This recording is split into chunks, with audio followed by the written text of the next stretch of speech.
수많은 계층으로 올라가서 어느 날 다다르는 그 곳, 높은 곳, 거기를 빨리 뛰어 올라가고자 하는 인간의 너무 당연한 욕심, 그게 이 유튜브랑 맞물려 있는 면도 좀 있지 않을까?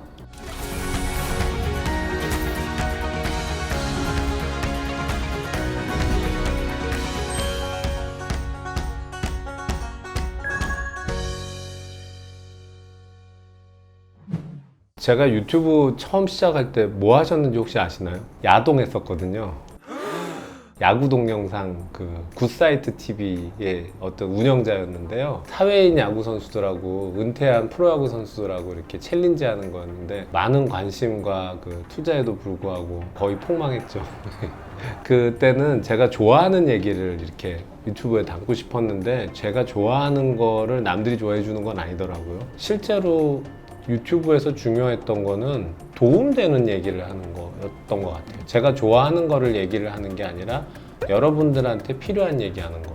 그래서 사실은 이제 안과의사 김모현 채널로 운영해 간 지가 한 2년쯤 됐습니다. 글쎄요, 어영부영 한 5만 명 됐어요. 처음에 한 3,000명 될 때까지 엄청 오래 걸렸거든요. 그 다음부터는 꾸준하게 제법 잘 늘어가고 있긴 합니다. 다 여러분들이 도와주시는 덕이고요. 나름 약간 책임감도 좀 느끼고 있습니다.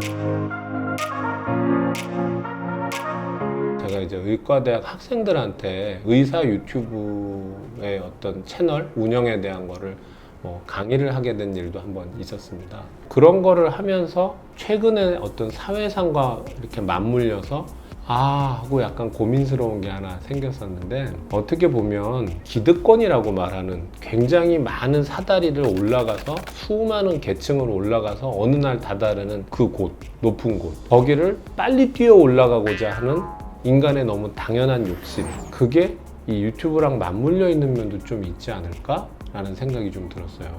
사람들의 관심을 받게 되고 구독자 숫자가 늘어난다라는 것 자체가 이게 약간 뽕이구나, 그거에 대해서 신경 쓰이게 되더라고요. 잘 늘어가네? 그럼 기분이 좋아요. 다른 사람은 어떻게 해서 빨리 늘렸지 막 궁금해지잖아요. 근데 나름대로 지금까지 제가 잘 지켜오고 있는 원칙이 하나 있는데, 제 유튜브 채널에 구독자를 늘리기 위한 이상한 이벤트가 됐든 뭐가 됐든 그런 건 안 하고 있어요. 그거보다 더 중요한 건 사람들이 관심을 이렇게 가지게 될 만한 플렉스라고 하나요, 요즘?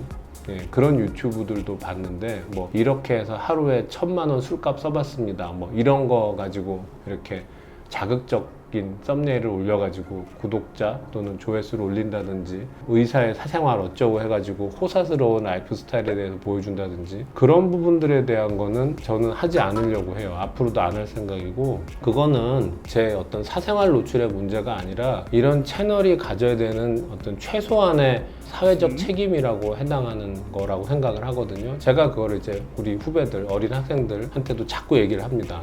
인플루언서가 되기 위해서 유튜브 채널을 이용하는 것도 좋지요. 그리고 자기가 알고 있는 것을 이용해서 일종의 개인 미디어를 운영해서 세상 사람들과 소통하고, 어떻게 보면 그동안은 강요당했던 정보잖아요. MBC나 KBS에서 뿌려주면 그건 내가 강요당했던 거라면 이제 창작자가 돼서 내 생각은 이래요 라고 하고 보여줄 수 있고, 여러분들이 선택하세요 하고 선택받으면 되니까 나름대로 굉장히 공정한 그런 경쟁을 할 수 있는 시대가 온 것도 맞는데, 하나씩 밟아가야 되는 사다리나 계단을 점프업 하기 위해서 무리를 하는 그런 욕심이 생길 수도 있다는 거죠.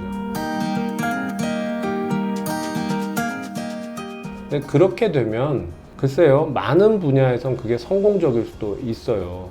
코인이나 이런 거를 잘 투자해서 굉장히 부자가 될 수도 있고요. 영국 같은데 파이어족이라는 단어가 실제 있다고 들었거든요. 월급 받는 거는 어쩌다가 가끔 카드값 모자랄 때 가서 좀 뭐 프리랜서 일을 하고, 대부분은 금융 투자를 통해서 수입을 만들고, 그런데 그런 파이어족이 많아지거나 뭐 기존의 어떤 본인의 기술이 있어서 꼭 하나의 직장에 얽매이지 않아도 직업을 언제든 자유롭게 바꿔가면서도 할 수 있고, 그런 능력을 배양해서 편하게 사는 건 누구도 뭐라 할 수 없는데, 의사는 그렇게 하면 안 된다라는 생각이 저는 많이 있거든요. 저희가 학생 때부터 인턴하고 레지던트하고 지방에서 또 여기저기 외국 학회 다니고 하면서 거쳐왔던 수많은 밟아왔던 그런 계단과 올라갔던 사다리들이 다 이유가 있는 것들이고 정말 밑에서 박박 끼어서 아주 허드렛 일을 하는 사람부터 시작해서 하나씩 단계를 밟아서 올라가서 그래서 참을성이 굉장히 많아져야만 사람들한테 크게 폐를 끼치지 않는 의사가 될 수 있다. 저는 그게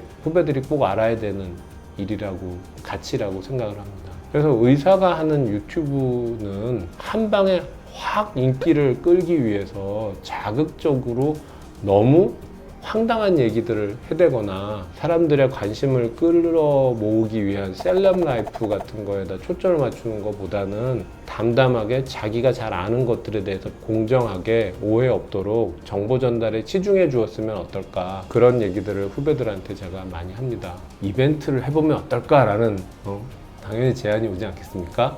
심지어 광고 제의가 들어오고 있습니다. 제약회사에서도 막 옵니다. 새로운 안약이 나오는데 선생님이 좀 이거를 여기서 한 2번만 흔들면서 장점을 말해주시면 어떠시냐고 얘기가 들어옵니다. 안 합니다. 그거는 광고비가 많고 적고의 문제가 아니라 더 조심해야 되기 때문에 안 합니다. 제 초기 영상에는 그런 게 혹시 있었을지 모르는데 그거는 이제 저도 유튜브가 어떤 영향력이 있고 뭐 어떤 식으로 받아들여질지 모르기 때문에 못 모르고 한 거고요. 더 조심해서 앞으로 이제 더 잘 겨리고 다져서 정제한 영상을 만들기 위해서 애쓰려고 합니다. 오늘은 되게 재미없는 말씀드렸는데 어쨌건 간에 한 2년 정도 이걸 운영하면서 한번 결의를 다지고 제가 무슨 말 했나 하는 것도 과거 것도 한번 뒤져보고 그러면서 이제 제가 생각했던 거 한 말씀 드렸습니다. 예, 지금까지 안과의사 김묘현이었습니다. 감사합니다.